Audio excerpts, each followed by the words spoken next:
Hi good evening everyone, welcome to guide me. कैसे हैं आप सब? आई होप आप लोग अच्छे होंगे। कैसी चल रही है आप लोगों की एग्जाम्स की प्रिपरेशंस? आई होप वो भी अच्छी चल रही होगी। तो बीआरबीएल को हम यहाँ पर डिस्कस कर रहे हैं गाइस। मॉड्यूल ए का लास्ट चैप्टर है जो कि है चैप्टर नंबर 7। इसका एक इंपॉर्टेंट कॉन्सेप्ट है जिसको हम यहाँ पर डिस्कस करने वाले हैं इन अ 15 मिनट्स। तो नरसिंघम कमेटी नाम है इसका। तो चलिए फटाफट से नरसिंघम कमेटी के बारे में समझते हैं, क्यों इसको फॉर्म किया गया, इसका बैकग्राउंड क्या था, जिसकी वजह से कौन से ऐसे लूप होल देखने को मिले जिसकी वजह से इस कमेटी को लाया गया। तो सबसे पहले हम नरसिंघम कमेटी फर्स्ट के बारे में समझेंगे। 1991 में आया था, ठीक है। इसको हम दूसरे किस नाम से जानते हैं? तो इसको हम जानते हैं committee on the financial system के नाम से, सीएफएस भी आप इसको बोलते हो। चलिए थोड़ा सा बैकग्राउंड जान लेते हैं। तो इसको कब फॉर्म किया गया है? तो इसको अगस्त 1991 में फॉर्म किया गया है by the government of India. Purpose क्या था? तो पर्पस था कि इंडिया का जो भी फाइनेंशियल सिस्टम है उसके स्ट्रक्चर को रिव्यू करना है, उसके ऑर्गेनाइजेशन को, फंक्शंस को एंड प्रोसीजर्स को रिव्यू करने के लिए नरसिंघम कमेटी को लाया गया। तो ये पहला एक सीरियस स्टेप लिया गया था towards India's banking and financial sector. अब इस कमेटी में आप देखोगे कि ये कमेटी एक रिपोर्ट को सबमिट करती है इन नवंबर 1991। मैं आपको बता दूं कि पहले क्या होता था 1991 से पहले, जब लिबरलाइजेशन नहीं आया था, उससे पहले जितने भी रूल्स थे कि बैंक लेंड कैसे करने वाली है, इंटरेस्ट कैसे चार्ज लगेगा, इसमें ईच एंड एवरीथिंग गवर्नमेंट के द्वारा डिसाइड किया जा रहा था, ठीक है।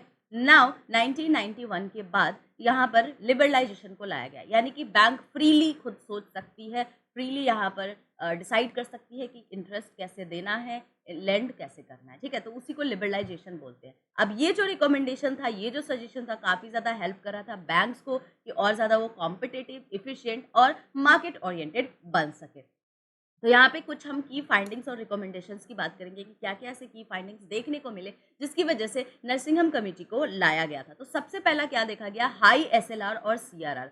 आप देखोगे कि जो आपकी स्टैट्यूटरी लिक्विडिटी रेशियो और कैश रिजर्व रेशियो होता है, आपको भी पता है कि आपके जो भी अमाउंट्स होते हैं, जो भी बैंक प्रॉफिट अर्न करती है, उसमें से आपको कुछ अमाउंट, कुछ परसेंटेज जो है आपको reserve bank of India, central bank के साथ रखना होता है, राइट। तो यहाँ पर जो आपका एसएलआर और सीआरआर था ना, बहुत ज़्यादा हाई था। अगर दोनों को मिलाया जाए तो 53.5% आप यहाँ पर रिजर्व करके रखते थे विद आरबीआई। इसका ये मतलब हुआ कि जैसे मान लो कि 100 रुपए हैं बैंक के पास, तो 100 रुपए में से 53 रुपीज़ तो वो सीआरआर और एसएलआर में रख रहा है। तो सीआरआर और एसएलआर में आप रखते हो, उसका आप इस्तेमाल नहीं करते हो, जो रेस्ट बच जाता है, यानी कि यहाँ पर जो 47 रुपए जो बच रहा था, उसी का बैंक इस्तेमाल करती थी, जो कि काफ़ी कम है लेंडिंग करने के लिए, ठीक है। तो ये आपका काफ़ी हाई था, दोनों को अगर मिला लिया जाए तो। तो because of this bank has a less money left to give a loan.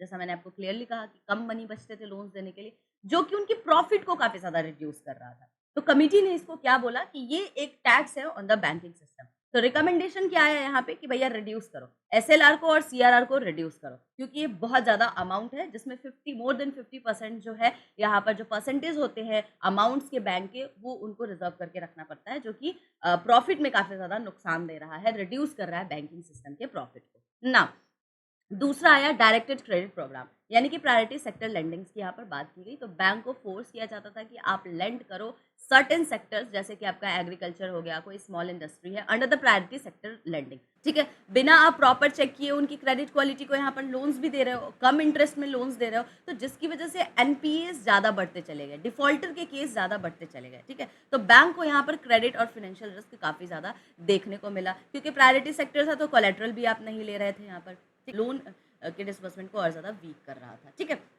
तो poor recovery and bad loans ज़्यादा इंक्रीज होने लगे। तो इसके लिए रिकमेंडेशन क्या आया कि भैया रिड्यूस कर दो कंपलसरी डायरेक्टेड लेंडिंग को और फोकस करो क्रेडिट क्वालिटी पे। तो यहाँ पर ये रिकमेंडेशन आया कि भैया जो भी आपने यहाँ पर लेंडिंग कर रहे हो बिना आप चेक किए क्रेडिट क्वालिटी को, वो सबसे पहले बंद करो, ठीक है। कोलेट्रल लो, ठीक है, और फोकस करो बेटर क्रेडिट क्वालिटी पे, रेदर देन कि हम इनको लो इंटरेस्ट रेट पे लोन्स प्रोवाइड कर रहे हैं, ठीक है। चलिए इसके बाद आता है आपका इंटरेस्ट सब्सिडी की बात की गई है। तो इंटरेस्ट सब्सिडी में देखोगे कि government was offering the loans at a very low interest rate under the various schemes. तो बहुत सारे ऐसे स्कीम्स थे जिसके तहत आप यहाँ पर कस्टमर्स को काफ़ी लो रेट्स में जो है यहाँ पर इंटरेस्ट ये लोन्स प्रोवाइड कर रहे थे। बहुत सारे सरकार की तरफ से ऐसे स्कीम्स आते हैं जिसके तहत आप यहाँ पर लो इंटरेस्ट दे रहे थे। तो कमिटी ने कहा कि this led to the loss of profit for the bank. अब इससे क्या हो रहा है? प्रॉफिट बैंक का कम हो रहा है, बैंक को ज़्यादा नुकसान हो रहा है, क्योंकि आपको भी पता है लोन्स में सबसे ज़्यादा आप यहाँ पर रेवेन्यू अर्न करते हो, राइट। तो जब आपने इंटरेस्ट रेट ही लो कर दिया तो आपको रेवेन्यू ज़्यादा मिल नहीं रही थी।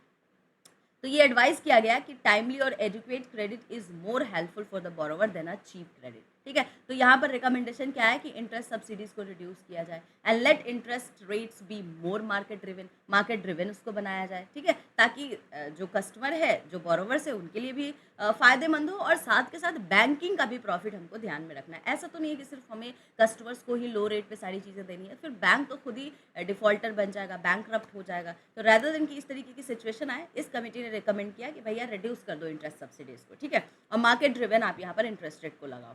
चलिए, लास्ट जो फाइंडिंग आई थी वो कुछ अदर फाइंडिंग्स भी आया था, जैसे कि पहला था too many branches were open without checking if they were needed और प्रॉफिटेबल।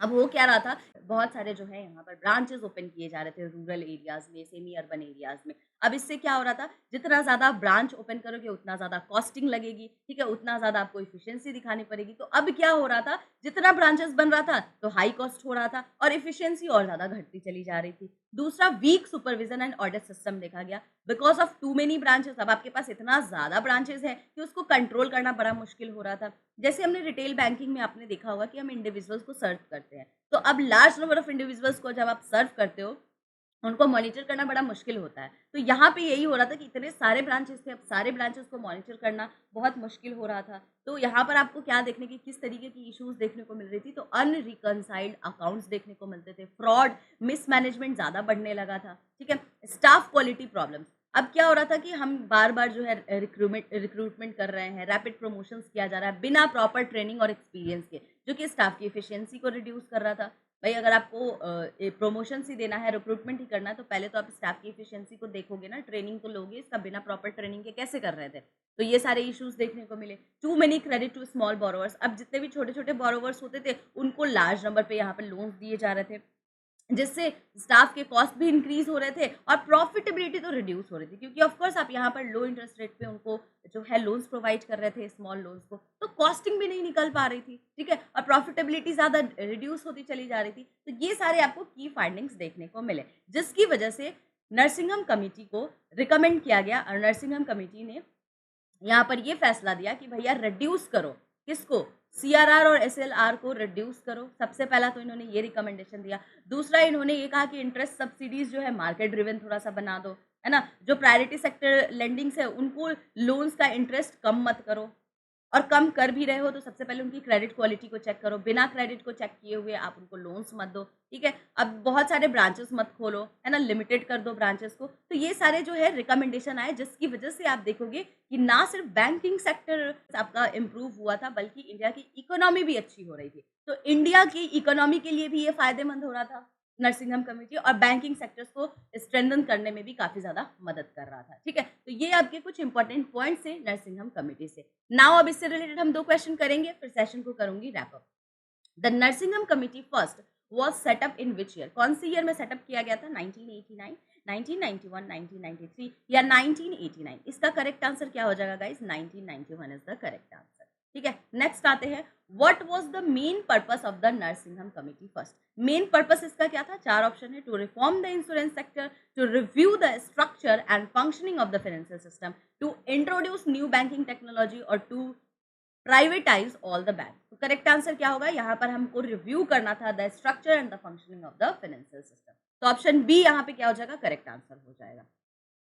गाइज, अगर आपको एग्जाम पॉइंट ऑफ व्यू से ये वीडियो पसंद आ रहा है तो हमारा एक कैब बीआरबीएल का मास्टरी बैच भी है, जहाँ पर आपको पूरे कैब के सिलेबस मिल जाएंगे, है ना। बेसिक से आपको यहाँ पे पढ़ाया गया है, 10 फुल लेंथ मॉक टेस्ट मिलेगा आपको, 24/7 यहाँ पर एक्सेस मिलेगी रिकॉर्डेड सेशन। ठीक है, पीवाईक्यू वगैरह सारी चीज़ें मिलेगी। अगर आपको इनरोल करना है तो आपको लिंक डिस्क्रिप्शन बॉक्स में मिल जाएगा। अपार्ट फ्रॉम दैट, दिसंबर को टारगेट कर रहे हैं तो कैब फाउंडेशन बैच भी है गाइज हमारा, जहाँ पर एक्सपर्ट फैकल्टीज आपको यहाँ पर पढ़ाती है कैब एग्जामिनेशन के लिए। 250 लाइव क्लास मिलेंगे, पीवाईक्यूज तो मिलेंगे, 24/7 रिकॉर्डेड सेशन एक्सेस मिलेगा आपको, पीडीएफ नोट सारी चीज़ें आपको मिलेगी, early morning late evening classes है, और सबका आपको रिकॉर्डेड सेशंस मिल जाएगा।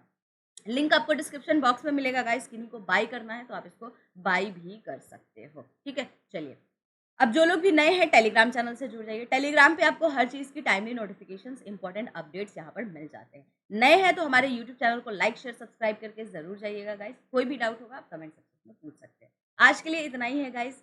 Good night and take care.